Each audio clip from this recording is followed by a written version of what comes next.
అక్రమంగా 70కి పైగా ఆవులు ఎద్దుల్ని తరలిస్తున్న భారీ కంటైనర్ను పట్టుకున్నారు గద్వాల జిల్లా పోలీసులు. కర్నూలు నుంచి హైదరాబాద్ వైపు వెళ్తున్న భారీ కంటైనర్ను పుల్లూరు టోల్ ప్లాజా దగ్గర పోలీసులు తనిఖీ చేశారు.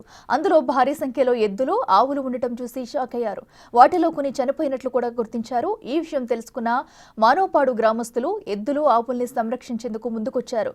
ప్రస్తుతానికి వాటిని ప్రభుత్వ పాఠశాల ఆవరణలో వదిలిపెట్టి ఆహారం, నీళ్లు ఏర్పాటు చేశారు. ఎద్దులు, ఆవుల్ని గోశాలకు తరలించారా లేక ఎవరైనా సంరక్షించడానికి ముందుకొస్తే వాటిని వారికి అప్పగించాలనేది ఉన్నతాధికారులను అడిగి నిర్ణయం తీసుకుంటామని పోలీసులు చెప్పారు.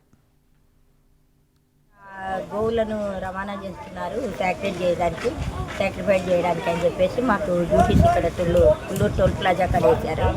అయితే ఈరోజు మార్నింగ్ 3కి విజయవాడ నుంచి ఒక వెహికల్ కంటైనర్లో కొన్ని ఆవులు, కొన్ని ఎద్దులు అట్లాంటివి పోతున్నాయని అనుమానం వచ్చి పోలీస్ డిపార్ట్మెంట్ వాళ్ళు పట్టుకొని మాకు ఫోన్ చేశారు.